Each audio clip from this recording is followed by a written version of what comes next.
You're listening to East of the Rockies, the Michigan Student Softball Podcast on WCBN Sports. Well, Mr. Burns had done it. The power plant had won it, with Roger Clemens clucking all the while. Mike Scioscia's tragic illness made us smile, while Wade Boggs lay unconscious on the barroom tile. We're talking softball, from Maine to San Diego, talking softball. Mattingly and Canseco, Ken Griffey's grotesquely swollen jaw, Steve Sachs and his running with the law. We're talking Homer, Ozzie and the Straw. The Bull is alive. East of the Rockies coming back at you with another hot episode here this week, headed into the final season of regular season play for the Maize and Blue. I'm Jeremy Parks. I am back on the host side, on the other side of the glass, as always. Kevin Klein and Morris Faber. You didn't like that intro? Well, you said that they were in like the last season of regular season play. Season of regular season play? Yeah, you did say that.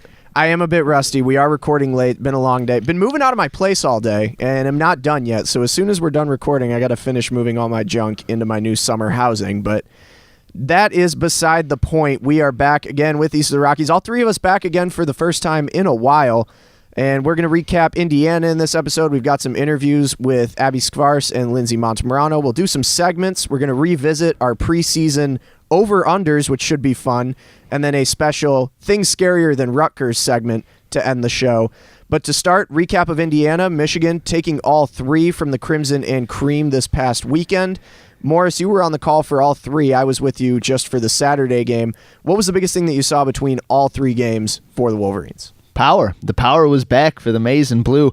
A lot of solo home runs, especially in that 2-1 victory. The ones by Subject and Aiden Falk were huge, but it felt like for the most part the Wolverines were hitting a bunch of solo jacks, and then they had a couple of big innings, but that kind of evened itself out in the end when Tara Blanco hit a 3-run bomb to break things open on Saturday. But yeah, it looked like the old team, maybe without all the runners on base while the home runs were hit, but just any given hitter at any given moment could knock one out of the park. It was a good feeling. Yeah, you know what? At the beginning of the season, I said the over/under for Natalie Peter home runs, set it at 0. I took the over. She's got 2.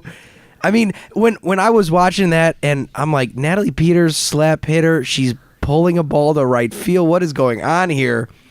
But good for her. Yeah, JP and I discussed your prediction on the last pod that Abby Ramirez would have a home run this weekend. Oh, I did make that. Oh, yeah. I forgot about that. I decided to give you credit for predicting a slap hitter home run. Slap shot, little to no power, but still managed to put it over the fence to end the game. Yeah, you were at least kind of in the ballpark. And Morris, it was Tara Blanco, too. Like, the minute that you said Blanco's power numbers had been down this season, she came back with that solo home run early on in the game. And then later on as well, coming back with a 3-run shot. It's just another instance where on this podcast, we create change for the softball team. We call out Tara's lack of power. She gives us 2 home runs. I think we called out Hutch in the lineup. Let me tell you, the CBN broadcast of the second game on Friday, I foreshadowed the living crap out of both home runs. Like, the first was on the heels of Tara Blanco getting through that 0-out bases-loaded jam in the top of the 5th with Michigan already down a run, and Alex Subject was more animated than anybody else on the team coming into the huddle, and she happened to be leading off the next inning, and I basically told Austin, I wonder if she's going to be able to kind of harness this enthusiasm here at the plate and give the Wolverines a jolt, and then bam. And then later on, I talked about how Aiden Falk had been seeing the ball well, hit a hard line drive, hit a ball to the track, and I was like, it just sort of feels like she's due for one, and then 2 pitches later, over the fence, left center, Michigan takes the lead and wins. You are quite... I'm basically Nostradamus. So we have a bull on the podcast and now an oracle. Kev, I feel very left out. What am I? Birthday boy, tomorrow. Happy birthday on Tuesday this week to... I know, an early recording session today. We are. I'm headed back home on Tuesday, so we had to record early today. The interviews are coming tomorrow. They'll be spliced in later here, so if there's any jumpiness later on, that would be the reason why. Now, I have been known to completely mess up the audio. That's okay. We're getting it out there for the listeners. And Just so I don't forget to play it too, we just wanted to play Morris's call of the game-winning home run as well from that third game. Great off call. the bat of Natalie Peters to end it by a score of 8-0. Let me play that one for you right here. So Gooden steps back off the rubber, collects herself. Back on she goes. The wind up, the 2-0 to Peters. Swinging a fly ball to right field down the line. That one hooking, and it is gone. It's a game-ending home run for Natalie freaking Peters. The Wolverines take this one 8-0. Where on earth did that come from? Huge slap shot to right field. Second home run of the season. That was a really good call from Mo. I like that one to end it. I think Leah Howard looked down to the right and just no idea. Yeah. So, yeah, I kind of had to restrain myself at the end because I was thinking, where in the bleep did that come from? Because I was just so totally stunned. I try to stay measured as I call these things, but that was just so out of the blue. So that is where you would have dropped the F-bomb, because I could have sworn when I heard that, I'm like, oh boy, like the press box is not going to let us back in the box. It was straining to get out there, but fortunately, interesting where your expletive would have placed. He reeled it back in. He reeled it back in nicely. But Mo, as you said, it was Michigan with the power department, but you told me when we got to the park on Saturday that Megan Betza had looked uncharacteristically uneasy, giving up one earned run on Friday. Yeah. And she came back and absolutely dominated. Should have had a no-hitter had Michigan been able to pull through an 8th run in the 6th inning, or in the 5th inning, I should say, instead of the 6th. But gave up 2 hits in the top of the 6th, but completely deserved a no-hitter, in my opinion, as well. I think she completely stymied Indiana through that one.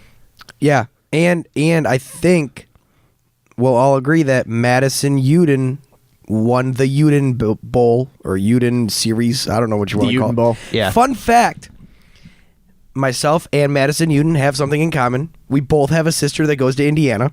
Nice. There you go. My girlfriend's got a sister that goes to Indiana. See? A lot of Hoosiers around here. A lot of Hoosiers. Didn't matter this weekend, however. Yeah, I work with a bunch of Indiana people. Maybe I'll just go into the office tomorrow and rub it in their faces that our softball team swept theirs.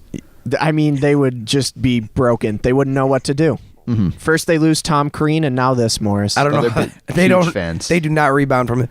But Uden actually had a really good series. She had that big home run in game number 1. And it was funny because we were covering that game, and we had one of the cameras pointed in the dugout, and I'm pretty sure Madison was like pointing and trying to wave after she hit that home run to her sister or someone in the dugout. I don't know if that's true, but it looked like it. That's funny. It made a good storyline for the broadcast. I've really enjoyed seeing her in this lineup on a fairly consistent basis the last couple of games here. I think it's really put something in the lineup that it was lacking, and I think you saw the result of it this weekend with the numbers perking up, given the second game was not exceptional at the plate in the series, but I think when you have it with the bookends the way that they were, I really enjoy it. Well, it's as simple as this.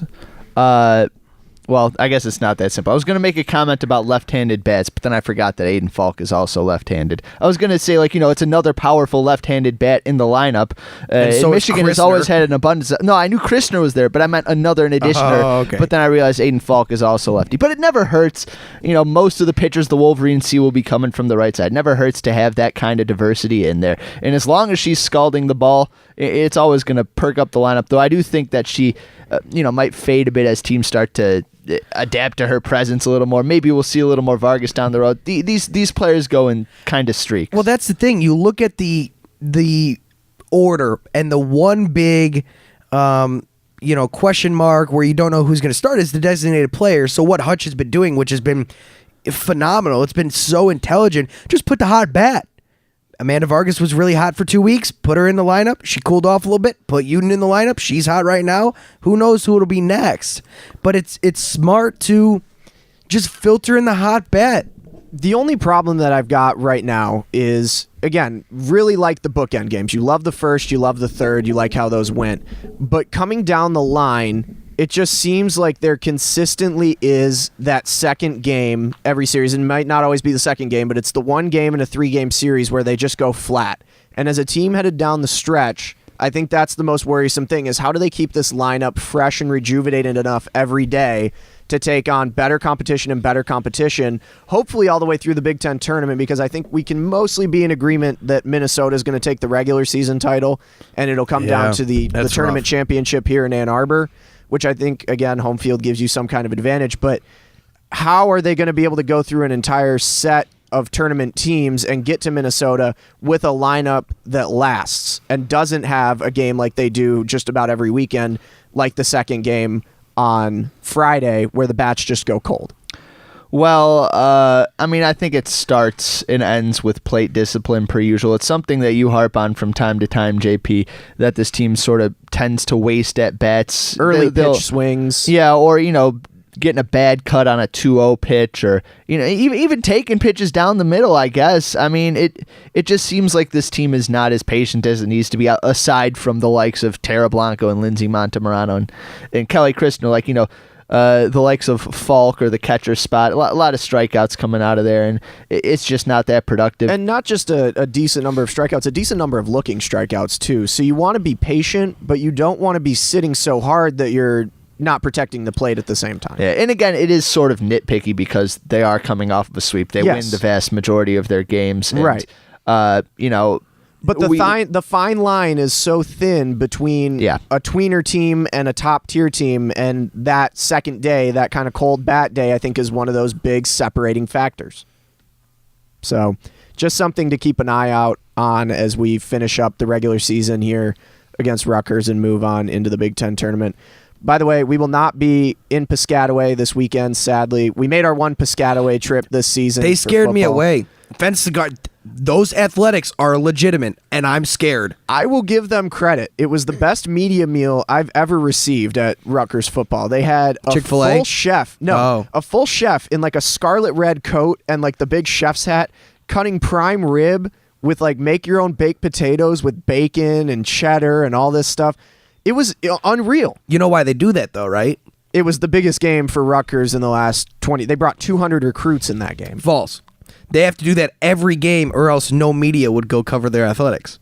That's also fair. I feel like Michigan's going to get covered either way, though. They could feed us nothing. Yeah, I mean, they got to ease tensions enough to where they don't just like write them out of the Big Ten. If enough media people are complaining about Rutgers, they'll lose another ally. No Piscataway. We do have the midweek game against Western Michigan. I guess we can quickly just say we all think that is and should be an easy win for Michigan. Do you think it's a run rule? No. Kev? I mean, Michigan hasn't really made a habit out of run ruling the midweek games. It'll be a win. Yeah, That's all I'm going to go with a run rule. I think, of course, you will. The bull rides, but I think it's more just a leveling. Again, the bats have been hot. I think it continues. But again, that's our score predictions. Yeah, I don't think Michigan has run ruled a midweek game all season. That was our in-depth analysis of the midweek Maction game. Oh, Yep. dollar hot dogs. Oh, is it dollar dogs? Is it going to be dollar I don't dog? know. Because midweek Maction, if it's dollar dogs, it'll be my best birthday ever. Tell them that C. Rich sent you for a hot diggity dog. Diggity dog. There you go. Who did that commercial last year? I want to say it was Sabonic. I think you're right. If I went way back in the Michigan Twitter history, we could probably find it. But either way, that's your midweek preview, and then we go towards Rutgers. I think again a middling to bottom softball team. I think again we're predicting a weekend sweep. Are we not? I will predict 2 more home runs from slap hitters. Okay. Wow. Yeah. So Peters or Ramirez are going to comprise. Maybe Thais Gonzalez. I was going to say I'm expecting at least half of those 2 home runs from slap hitters. Thais Gonzalez. Wow. First career dinger. I'm getting hot takes for days. All about the slaps. I'm a Michigan alum now. I can say whatever I want. Yes, congratulations to Kevin as well for those who are tuning in that he graduated this past Saturday. Somehow you made it. I made it. And you're done. So a No graduation, consequences a for anything birthday? he does. It's been a very busy 2 days So here. are we technically still the Michigan Student Softball Podcast since I'm now the only student left? Terrible. Kind of. I don't know. But hey, y'all got degrees and that's what matters. I don't have a degree yet. So you're more educated than me and therefore your hot takes have more value. Tomorrow I'm a year older and I'm a year wiser as well. Well, maybe we should have taken your takes tomorrow then. I don't know about that Gonzalez one. Mo, your hot take for the Rutgers series. One more thing, Go though. ahead. If it actually happens, though, I got to get a prize. I want a prize. I want like a signed Gonzalez jersey or something. Yeah, That's a little just pricey, but we'll try as long as something you're not for you. selling and funneling the profits through to her, I'm pretty sure it's fine as far as the it should be NCAA is alright. concerned. I don't have any hot takes for this weekend per se, Prediction but of I'd some like to kind? see Courtney Richardson get a little more run. She's been swinging a very hot bat as of late. Got robbed of a home run by Rebecca Blitz that she smoked to dead center field. I think she'll leave the yard at least once more. I hope she starts at least 2 out of 3 games. And I also want to see Natalie Peters get a little more run. She's faded out of the lineup recently, a bit of a slump, but I think reached base a couple times when she got into the lineup finally on Saturday. And she gives the lineup a good spark when she's in there and consistently getting on base. I'd like to see a little youth injection again. I'd love to keep Uden in the lineup. I think it's been doing really wonders for that offense and how it's been stacking up. I'd also like to see maybe Hoganrod get a chance in there at some point this weekend. So we'll see how that goes. That really came out of left field.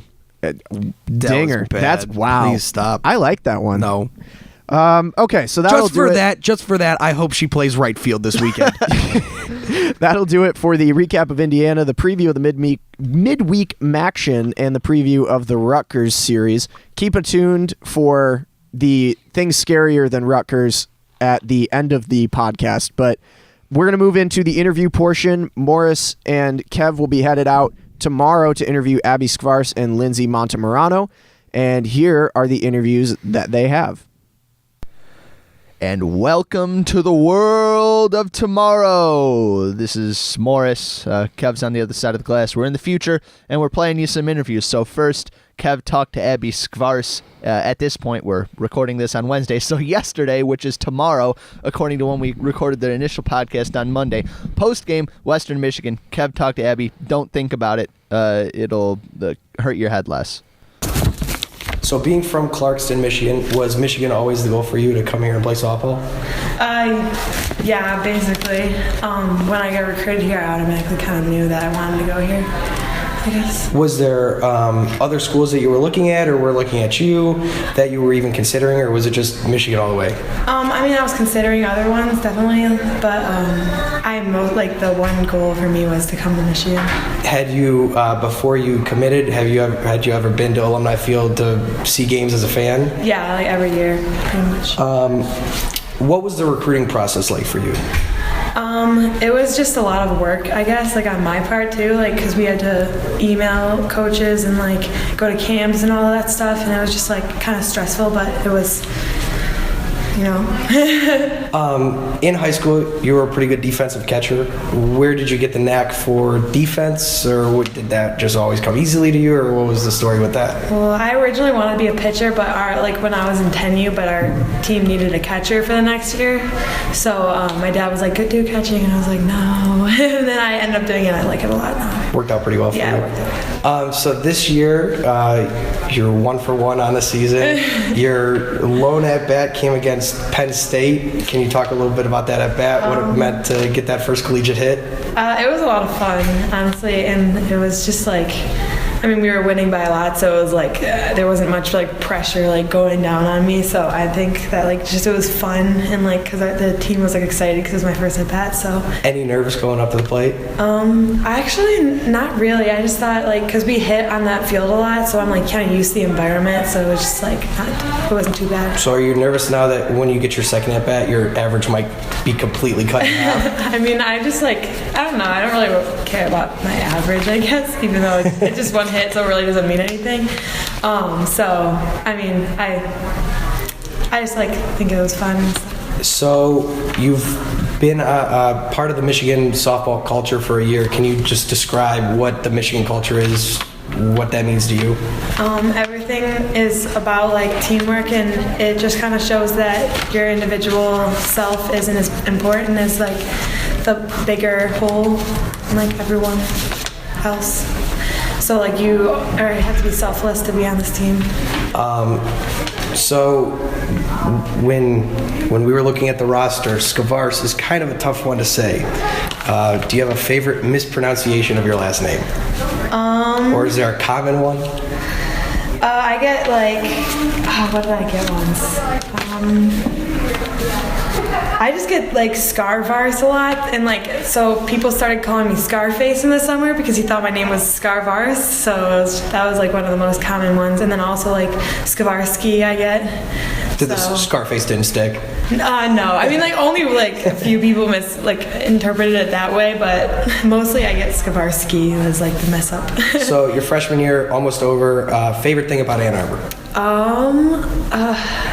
I don't know, just the environment and just how everyone's very interconnected and we're I don't know, just the way that our not only our fans but just our school, our students here, we're very together and I don't even know how to explain it. Just the environment is great. Favorite place to eat in Ann Arbor? Fritas probably. Fritas? Yeah. I don't know. Favorite thing about Michigan softball? Definitely just our team aspect for sure. And last question, we have a podcast-wide debate on it and would like your input. Is a hot dog a sandwich? Yes, it's a sandwich. It's a sandwich? Yeah. All right. I won't lie, you're in the minority on that one. Really? I think it's a sandwich. Do you think a hot dog is a sandwich? Still out. What would it be then? Don't know about it. I think it's a That's all I got. Thank you very much for your time. I appreciate it. So I think she asked the volunteer coach. I think it's Alex Legess, right?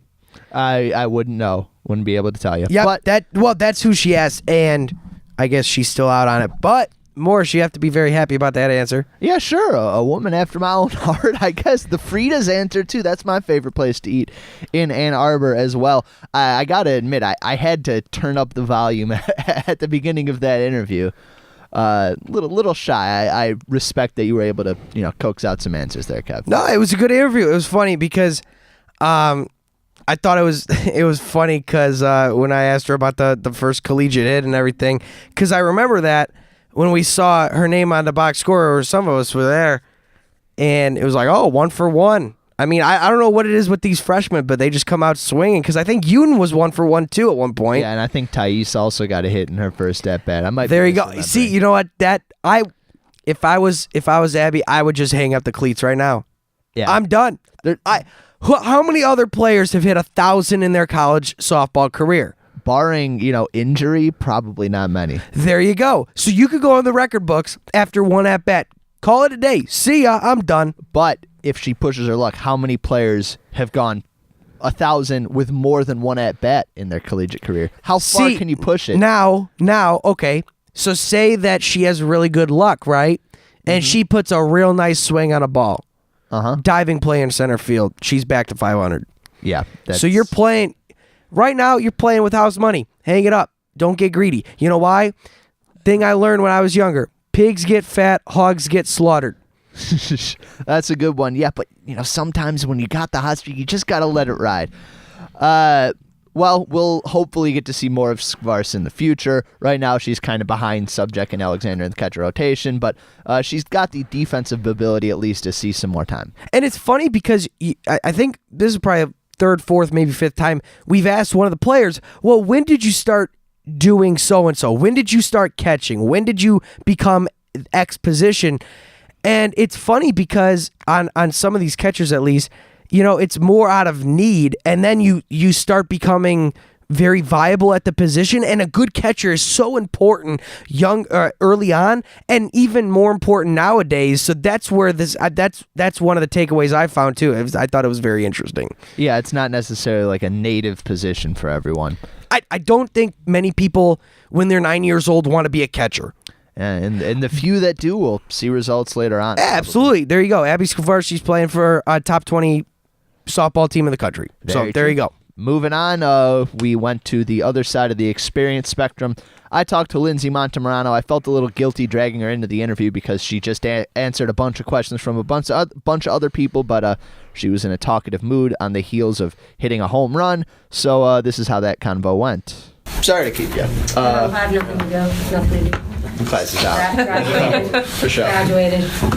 So, Thank you. first of all, let's talk about your defense. You've been very solid, almost a natural at the hot corner for a while now. When did you start playing third base? When I was younger, I was actually a shortstop, and when I was 10 years old, I switched teams, and this one guy who's been like kind of my go-to hitting kind of fielding coach, I think he's a genius, really nice guy, still help him out. He's like, I think you'll be a way better third baseman than shortstop, and ever since then I've been playing the hot corner, and I'm really happy that he moved me there because I love it. And I was a downhill ski racer, and I got clocked at 65 one time, so I think it's kind of that mentality of not. So you're kind of crazy going in. Yeah, I'm definitely crazy. Sure. Definitely some screws are loose. So, yeah, third base can be a magnet for hard hits and tough hops. Do you get, like, banged up over the course of a season? No, I haven't, luckily, knock on wood, I really haven't had many bad hops. Occasionally, I mean, no, I think the hardest is in practice when Hutch is nailing tennis balls at us recently. I think that's the most banged up I've been from her. So, yeah. For sure. So third base is a pretty shift-heavy position based on who's at the plate. How much of that is dictated by the coaches, and how much by just you and your feel for the game? Sometimes the coaches will tell me they obviously scout the teams before a lot, so they'll know this girl won't hit it towards the line, so they'll move me way off the line, or they'll tell me to move back, knowing that the girl really doesn't bunt, or if it's a bunt situation, they'll definitely tell me some things. But a lot of the time, based off the girl's swing, I could tell if she's maybe more of a pull hitter or maybe more of an oppo hitter. Slapping wise, it's really interesting. Everyone kind of gives something away, and I find it really fun to try to pick that up. So occasionally a lot of hitters do give a couple things away, so I do a lot of shifts on my own, but the coaches definitely do a great job in scouting the hitters and really placing me in the right spots. All right. What's it like playing alongside Abby Ramirez? What kind of chemistry do you have with her out there? Yeah, so Abby's one of my best friends. We live together. She's so great. All my classmates are really great. I don't think I could have done the 4 years without them, but knowing that I have her behind me, it makes me a little bit more fearless, and I take a couple more chances knowing that I have such a phenomenal defender behind me in her. And our communication is really good, just knowing she's going to be at third. Sometimes people are saying 1-1-1, but I know, like, I just feel her there. So it's been really fun to be able to play next to one of my best friends. All right, moving on to offense. You're a very patient hitter at the plate. Has that always been the case, or is that something that you've developed more over time? I think it's always been a case. When I was younger, it's something about having two strikes where you like have to swing. I'm really never good at making decisions. I'm really indecisive, which my mom always gets super mad at me, and all my housemates are like, just make a decision. Like, it's something I think I've just always done, not intentionally, because I do enjoy swinging and I do want to be aggressive, but it's just kind of something where I've always kind of taken more pitches than I probably should. It's got its pros and cons. You play a prominent role in the team's pregame handshakes. How does that happen? Do you like coordinate those ahead of time? Are you in charge of putting that all together? Yeah, so it's actually, we have a couple of roles on the team, and we pass it down as people graduate, and Brandy Virgil passed that job down to me, and it's kind of like my responsibility to go up to people and be like, hey, we need a handshake. And normally I like to collaborate with people. I'll maybe come up with some ideas based on their personality, but I don't want it to be like a handshake supposed to be a thing between two people, so I'm not trying to be like, hey, we need to do this or we need to do that. I get a lot of inspiration from like some movies and stuff. I like to Google that because there's been a lot of people to come up with handshakes for. Finally, one question that we've asked everyone we interviewed, is a hot dog a sandwich? No. No? No. All right. Why not? Because a sandwich has deli meat. It's not a sandwich, it's a hot dog. I know, like, I understand it's meat between two pieces of bread, but it's just not. It's just not. Is this like a thing you learned in New York maybe growing up? Definitely not a New York thing. Definitely not a New York thing. If you ask me real pizza, yeah, that's New York. But All right. Well, thank you. of course, thank you Appreciate guys. it. So you probably heard a little bit of background noise during that interview. That took place in the middle of the conference room in the media center for softball, and so we were surrounded by some writers from the Daily, Zach Shaw from 247, and Ed Kornacki. Enough of that. From I think Ed Kornacki works with Go Blue, right? Yeah, I recognize him. I didn't recognize the first guy, though. Yeah. And that was, I think, Orion saying, I think he still writes with the Daily. Also writes. I don't know, didn't recognize that one either. He writes basketball for MGO Blue as well. Anyway, he actually covered softball a couple of years back. Good guy. But he's the guy who raised the question, kind of pressing Monty on the whole hot dog sandwich thing. See, I don't need that. All I want is like a yes or no answer, and then maybe a 1-sentence explanation. I don't want that question doesn't need a follow up. I appreciated it. I thought it was at least good content. I thought it was interesting. So who is Monty going to pass down the handshake thing to? Ooh, now that's a good question. I don't know. I feel like, Alex Subject is personable. She was actually in the room with Monty for most of the interview questions that I did record but didn't feel compelled to include in the podcast because it was really a lot of scripted answers. I think my questions were better than theirs. It was well, you could tell a good question because I feel like with a good question, you don't get a canned answer that a lot of people could answer. Because you could say a question could be, talk about your home run today or talk about, your hot streak. Well, I'm just seeing the ball well. Yeah. A scripted answer is not, well, actually, I'm not a very good decision maker. That's why X, Y, Z. Yes, Mo, I'll give you credit. Very nice questions. Yeah, we strive to be a bit different on the pod, and I have about 8 minutes worth of audio of, just that kind of stuff. But yeah, really appreciated getting to talk to Monty. I think the personality that she shows out there at the hot corner kind of shone through in the interviews, admitting that she has a few screws loose. Really a fun conversation. Yeah, and you could kind of just tell that's her personality because, even just watching the handshake line, during the introductions, I couldn't think of that many handshakes. Yeah, it's one thing to be assigned that job. It's another thing to really run with it like she has, and, she's made it work. Moving on, the interview we've been waiting for weeks now. I finally got audio of Carol Hutchins, and I've got extended audio with questions coming from all the media members in the room. More or less than one-word answers? More. Whoa. She gave some great answers. I can't wait to hear this one. She was in a good mood, very eager to talk about the Softball Academy benefiting breast cancer, I think, research, and that's going on actually as we're recording this. So without further ado, here's the talk with Carol Hutchins. In what she's worked on.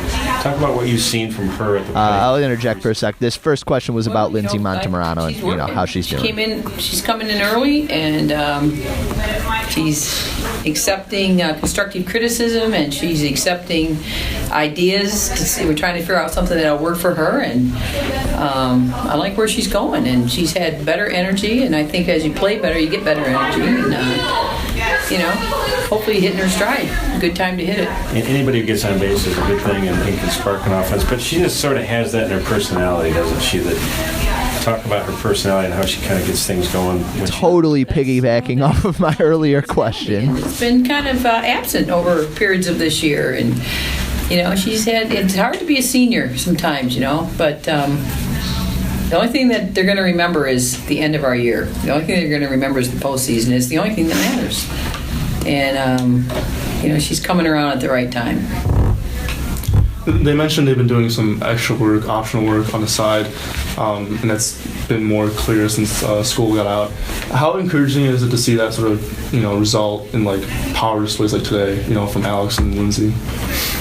Well, and Alex, another one who's just stayed on course even though things didn't go her way throughout a good period of the year. And she came in and told me one day, I'm not quitting. I said, well, that's the best thing you can say. And I really am happy that some of her hard work's paying off because she's worked hard. But it doesn't really matter if I want them to get better because that's internal. You've got to want to be your best self. And if it's just the coach that wants you to get better, it takes a lot longer. So both those kids, they're coming around at the right time again. I'll say it again. And since that, switch up of the lineup against Wisconsin, I think you guys are averaging over 7 runs per game. I guess how noticeable of a change have you seen in their approach and attitude, every day in practice and hitting sessions and during games? Well, it's the only thing you do control, and convincing this age group that they're actually in control of all those things. They don't control whether they get hits. They don't control whether they play well. but they control their effort, their attitude, they control their emotions, they control their passion, they control their coachability. And those are usually the things I ask them when things aren't going our way. How do you rate yourself in those areas? And every time I've asked them, when we haven't done well, the answers have been low.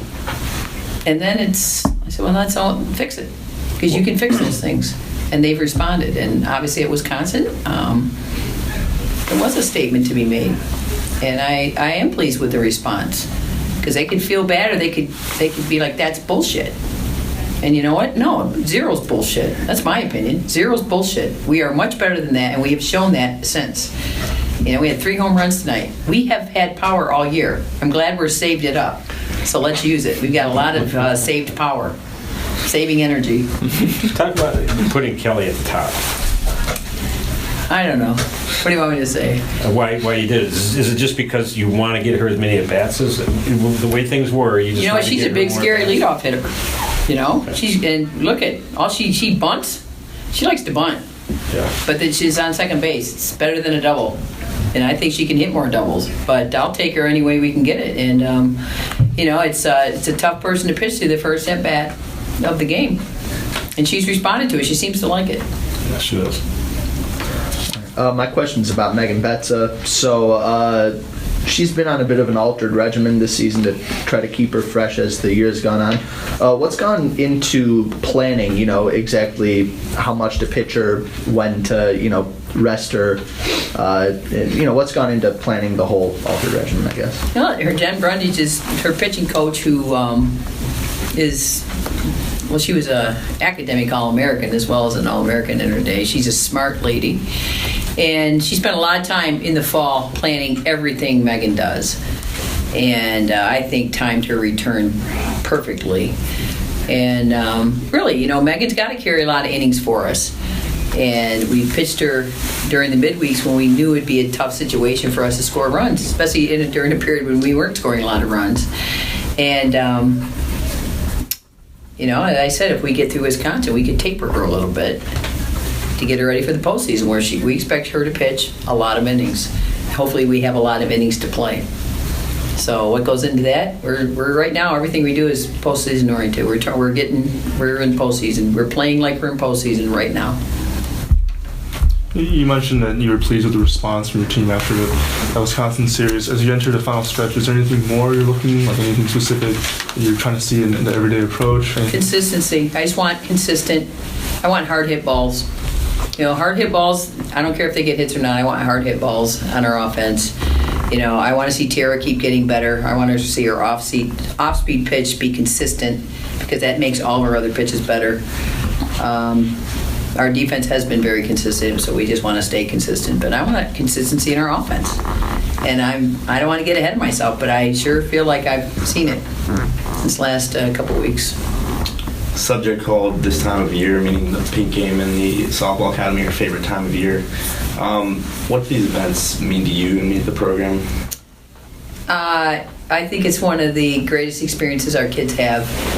And years ago, when we first did this, Lloyd Carr asked me, why do you pick the night before your biggest home weekend of the year, which is typically when we have it, to do this? I said, because there's nothing like giving to make kids really understand that this world isn't about them. And honestly, their sense of, I think, empowerment, the joy they get in knowing that they're contributing to such a great cause. I mean, they're proud as peacocks, and they have a great time doing it. They meet all these people and get to teach them softball, and what it does for the kids. I mean, giving is better than anything, and it's about giving to our community. And our duty as citizens is to give to our communities. It's the one thing you learn when you go out in life. Life isn't about you.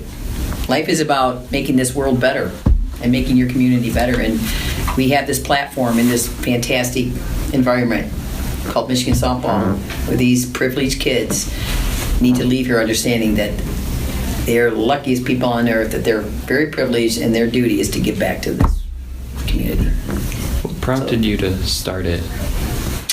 Well, just our relationship with Tammy Rummel from the American Cancer Society. We were previously walking in a walk, Okay. And all the kids raised money and had a good time with it. The walk was fun. It was on a Saturday morning, usually some freezing Saturday morning. And Tammy and I got to talking about it one time, and they had the Michigan Football Academy for years. And really what prompted it was at summer camp, I had a bunch of mothers come up to me.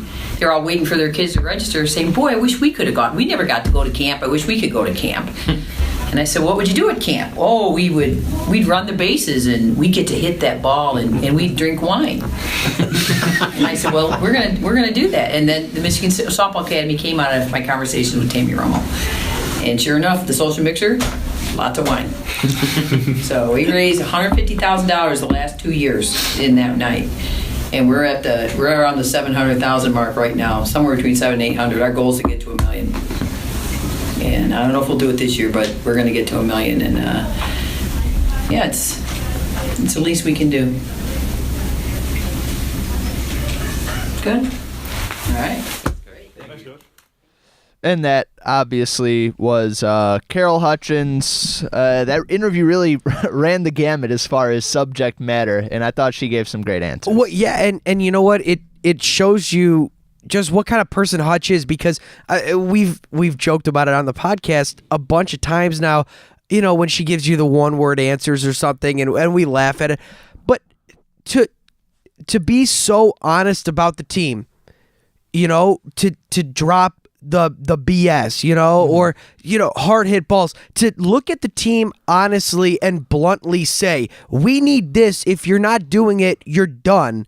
I mean, that's what makes a great coach, and that's what makes Carol Hutchins great. And then less than 60 seconds later to start talking after kind of getting, you know, harsh about, you know, what's wrong with the team or what they need to improve on, to talk about all the giving and trying to make just the team realize what really matters. What really matters. Yeah. And what really matters in real life for anybody. It's not Michigan softball. It's not, you know, athletics. It's giving back. It's being respectful, and it's understanding that, you know, there are a lot of people that aren't as privileged as you are. And it's very nice to help them out, and that's what makes this Pink Academy such a wonderful thing and a great idea. And it has raised so much money to such a great cause. You can't say enough about this concept and this day. For sure. She's got maybe a rough exterior at times, but you can tell that she really cares about the kids on the team. Cares about people at large, you know, in the honesty, the transparency with which she'll answer these questions, how thorough she'll go, you know, instead of giving the sort of canned one-word answers when, you know, it comes to something that she's really passionate about. To when some WCBN reporter tries to, you know, coax an answer out of her. Yeah, we'll But that's and I bet and I don't know the answer to this, but I bet if you ask all the players, I would say all but maybe one, or if not all, would say that they love doing this Pink Academy every year. Yeah, because it's fun for them. It's fun for the participants. It's just a fun thing. Absolutely, a chance for the softball team to kind of get their name out there, and a chance to, of course, donate to a good cause in the end. So with that, that's all the interview content for this week. We will send you back to the past and to the rest of this podcast. And that was Morris's interview with Abby Skvars. Or no, Kev's. Okay, we're gonna cut this part. Hang on. let me Why even cut it? No, it would be hilarious if we had this all included. Let's include this whole thing in the podcast. And they just all right? flipped it. No cut. I interview Monty. Kevin interviews Abby. We talked about it. It's in the past. It's already been inserted into the pod. So now we're on to the segments. Let's go. Okay. We just did that. All right. On to the segments. We're going back to the over-unders all the way from episode 1, the season preview before Mo and I shipped off to sunny Tampa, Florida. That seems like a decade ago. But we'll go into the over-unders, and we'll start off in the power department, something we've already touched on in this episode. The first category that we talked about was the leader on the team with home runs, over or under. The number that we set for the team leader would be 15. Tara Blanco was leading returning player. She had 12 last season. Kev, your direct quote from your prediction was, pretty confident with over 15 for Tara. Another quote, 20 home runs for Tara, not out of the question. Please, this is going to be the ugliest segment ever. Morris, direct quote, Christner may not peak, but double-digit home runs. Falk and Monty both in double digits and threats to pass 15. Tara, the obvious favorite. This is classic because Monty has 1 home run. I'm still hung up as to how fun it's going to be recording segues tomorrow after we get the interviews, knowing that that's how it's going to be led into the pod. But yeah, I was pretty bullish on the sophomores and juniors to take a step forward, and didn't quite happen like I thought it would. For the record, Canfield leads the team in home runs right now with 7. I was the least bullish of everybody. I said Blanco, and I put it right at 15, and I said maybe a little over. To be fair, there's still a remote chance that Tara Blanco gets to 15 home runs this season. She is on. If she keeps up the pace that she set last weekend, she's got a chance. And is that far out of the question? 6 home runs in the Rutgers series. She needs 9. Right. And then you go through Big Ten tournament. Yeah, and then they're going to be playing a lot of playoff games if we have our way. So Morris thinks she's hitting 6 against Rutgers, 3 against Gronewagen in the Big Ten tournament. Yeah, and then the rest will just be adding And then on. the rest is just gravy. By the way, Sarah Gronewagen at Minnesota got her 7th career no-hitter over the past weekend, and her ERA, I believe, is .6. Yeah, it's definitely sub 1. It's against trash competition. Don't worry about it. Oh, boy. All right. Next category that we went to was wins. The over-under that we set was 52. Last year's total, there were 54 regular season wins. We go and we look at Morris first. You said, quote, I side with Kev, and I side with reason when you talked about how Megan Betza would struggle as the lone solid option in the rotation. Good one, Mo. Going back to what Kev had said, the thing that Mo was agreeing with was that he took the under 52. You said, look out for USF. Loss. Look out for UF. Florida. Loss. Notre Dame. Loss. Win, loss. And then later in the season to the improved Big Ten, Northwestern. Who we're not playing. Win. Right. And Ohio State. Yeah, dropped win, 1 of 3. loss. Yep. Oh, we did. And an ugly one. We did sweep 5-0. Northwestern. God, that was forgettable series. Clearly. Yes. To be fair, when I was talking about how Betza would struggle, I meant like she would struggle to carry the team to 52 wins. No. If you go back and listen to the podcast, I was very optimistic about how Megan Betza herself would do throughout the course of the season. I just had no idea what to expect from Tara Blanco or Leah Crockett, and I figured I might hedge in case Megan Betza had to throw like 350 innings this season. So on my quote on this with the over-under set at 52, the direct quote that Kev recorded from the opening podcast, over, period. No explanation. Yeah. The Bull. Would you like to do a little explaining right now? I would say that 12 weeks later? When I was looking back at it, I think we were talking about these high power numbers. We were talking about having that new injected youth in the lineup, having good, strong senior experience. I think really the only person that's lived up to the expectations that I slapped on at the start of the season has been Kelly Christner in terms of offensive production. I think we saw Tara Blanco really adjust early on. I think Morris, we always go back to the fact that you asked Hutch this question in the season opening interviews, whether or not Tara going in the circle would somehow bring her mind elsewhere and affect her numbers at the plate, and you got shut down by Hutch, but sure enough, I think it's definitely had something to do with it. Yeah, her career, I hope, will sort of mirror Kelly Christner's explosive sophomore season after a promising freshman year. Yeah, step back a bit as a junior, but and then as a good senior. Numbers in the circle. Yeah, not for bad. sure. But great numbers in the circle. Yeah, and she's been very, very good since Big Ten play started. Yeah. I really think that the beginning of the season was just a blip on the radar. Yeah. But I think I underestimated hitting the stride. And you know what? I go all the way back to that 10-inning affair against Florida. I think if Michigan won that game, I think that was a huge turning point. I think if Michigan beat Florida in that game, they don't lose to USF the next night. They carry a lot of confidence into the outgoing series all the way through Mary Nutter going out to California and all that.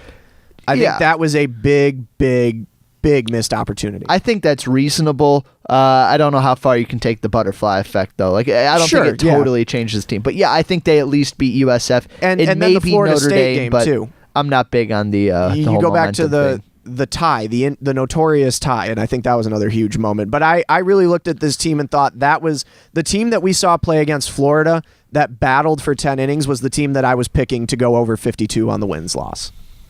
So we move on to the next pick. Strikeouts for Megan Betza. Mo, you set the over-under at 340. Betza had 306 last year, 333 sophomore year.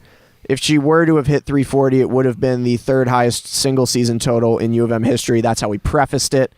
Kev, you said under because she will be worked less this year.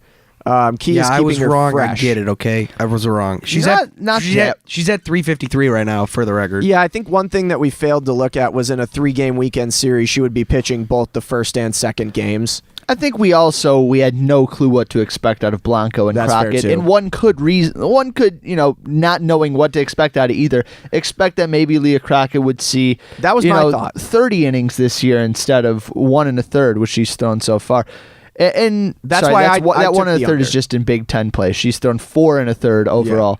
But yeah, Blanco could have thrown a few more innings, but yeah, I think.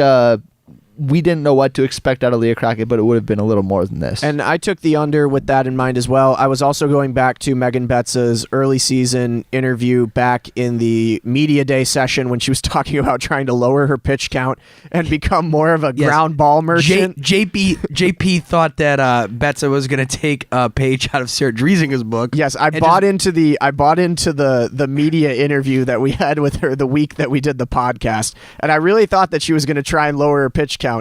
That has not been the case at all. Megan Betza has well surpassed 340 and is continuing on her way to 400 as we speak. Mo, you were the big winner in this one. You said over 340. You said she would see 50 more innings this year than in the past. I don't know how close we are to that necessarily. About 7 innings away from her total last season. So it is possible with still probably 2 games this weekend against Rutgers going into Big Ten tournament, probably a couple games there. I hope she gets over 50 innings more because it will mean that Michigan has continued to play throughout the postseason. The other thing, I guess, when we're talking about Betza and her strikeout, she has a 55 strikeout lead in the whole nation in that category. Over the number 2 person is Savannah Joe Dorsey from Ohio, and she has 298. Yes. And Betza's at 350. That's crazy. Like 53, that's 5 really good games worth of strikeouts. Yeah, that's one for every day of the week for 7 weeks and then a few more. It would be almost 8 weeks. It would probably be easier if you said 8 weeks minus a day, but you know what? It's like I said, I'm just getting a year wiser tomorrow. 53, so it would have been 55. Been 4. Oh, 55. Okay. Well, there you go. Anyways, you just got schooled. Okay. Well, I'm still in school as we've gone over. Last category that we had in the early season picks here was the innings pitched for pitchers not named Megan. Mo, you did a really good job with these over-unders. We talked about this before we started recording. You set the over-under at 130. Roughly Driesinger's total innings pitched last year. I believe right now we're at, 110? Mm-hmm. Right, for Blanco plus there. If you combine Blanco and Crockett, it's 115. 115. So we're coming pretty close to that. You give Tara Blanco probably 1 game at Rutgers, maybe a game in the Big Ten tournament, and you're probably right there. So not bad at all, Mo. Yeah, I think we are going to end up on the over there. I hope we end up on the over there. I hope so as well. Kev, you took the over because you have confidence in Blanco and Crockett, but you also said you wouldn't be surprised if it was under. Hedging my bets. You really hedged it there. Yep. I said I'm not a loser. I said I wanted to take the over. Nothing super overwhelming in the Big Ten schedule, and I was looking for Megan Betza to get some rest. I have been proven wrong in that regard. Megan Betza has not slowed down one bit. But I did say that my gut feeling was over. And then, Mo, you said rooted in confidence in Betza, not a lack of confidence in Blanco and Crockett. Although, kind of a little bit of both. Yeah. So, Kev and I had the over on that one. Mo, as of right now, you're winning that, but likely to change. Yeah, and I will totally admit that I underestimated how Tara Blanco would be in the rotation heading into this season. Yeah. She's been very good. Yeah.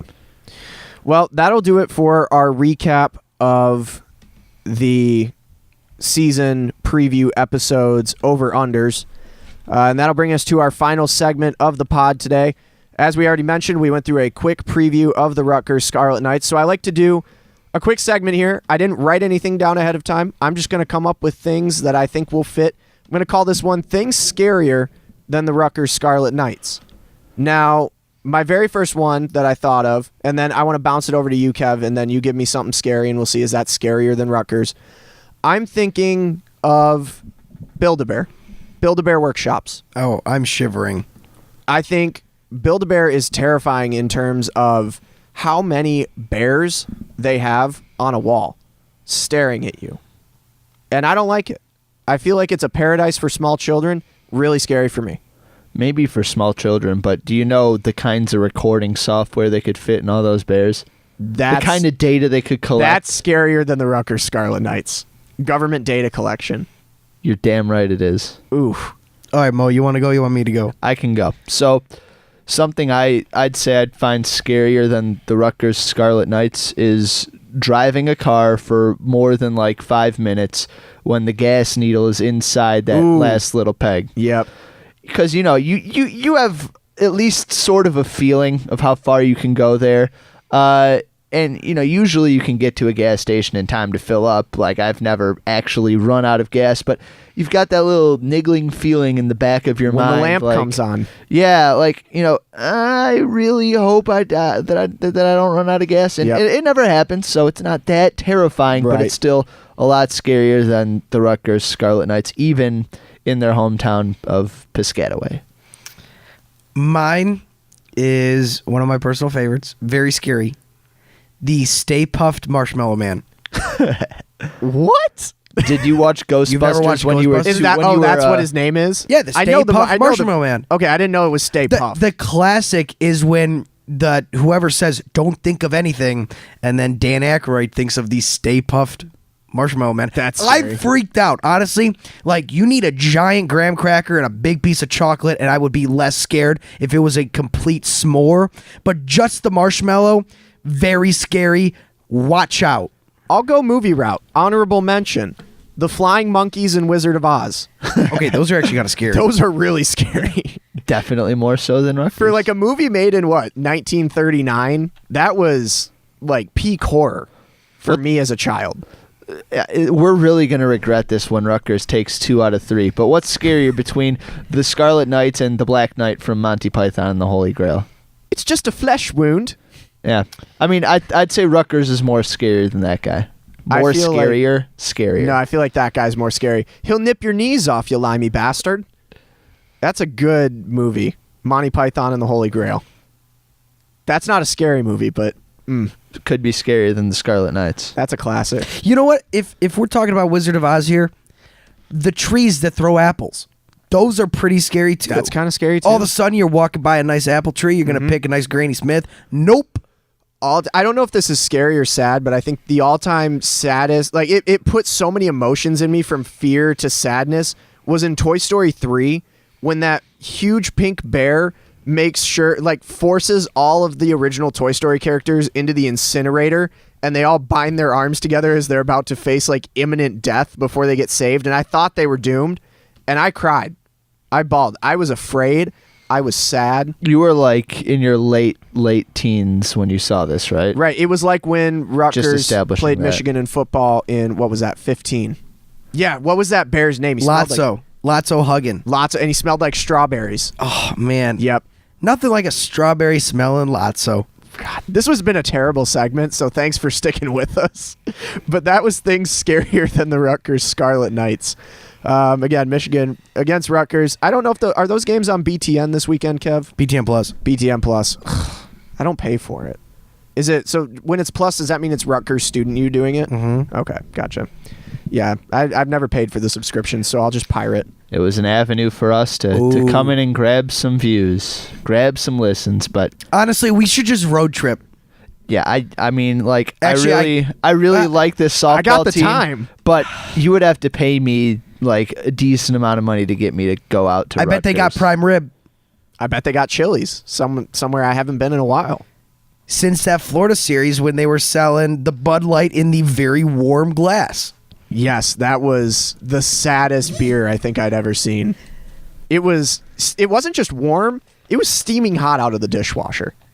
That's how I like my beer, though. Right. All right, we'll wrap this one up. We're pushing time here. Let's go with the one thing you learned, one thing you still want to know to close it out. One thing that I still want to know first is what would be scarier between the Rutgers Scarlet Knights and the Maryland Terrapins softball team. Fear the turtle. I am so scared of turtles. Fear the turtle. All right. So, I mean, you guys have established your answers, but I would still like to know from a more reputable source, I guess. One thing I learned, I think you guys should come back to me on this one. I think I'll go with my one thing that I learned is that Mo's a pretty good odds setter. Might have a future in this. You could head out to Vegas and run a book there. That's not bad.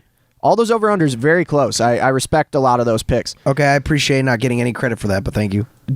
What ones did you do? I don't know. I think we all had some input on them, but yeah. I actually, now that I think about it, the two that I wanted to do got cut, so... Yeah, right. Mo is a driving force, I think, in that one, so therefore I'll give him the credit. To be fair, Kev set up like every podcast for the last like 7 or 8. That's fair. One thing I still want to know is, again, can this team avoid that day 2 kind of slump as they head down the line? Can they avoid that one game where the bats go quiet? One thing I learned is that I am very bad at predicting anything regarding this team. Yeah. I am very bad. We've all just been dumbfounded. One thing I want to know is I'm just going to call out the slap hitters on Michigan. I need home runs this weekend. Yep. Is it going to happen? I put my head out here for you guys, and I need how many? Yeah, you said 3 homers. You said 3. No, you said 2, and half of that has to come You're from right. Thais Gonzalez. Okay, so just at Natalie Peters, at Abby Ramirez, I need 1. At Thais Gonzalez, I need 1. That's all I'm asking. All right. In the end, one thing I learned that you can generate a lot more power with a swing than you initially intend to via Natalie Peters just trying to find the grass. Just trying to find the grass with one. Turns out she found the concrete and steel beyond the right field wall. That's fair. All right, that'll do it for this episode of East of the Rockies. For Kevin Klein and Morris Fabry, I'm Jeremy Parks. As always, fence the garden and go Blue Sister Christian. Fire!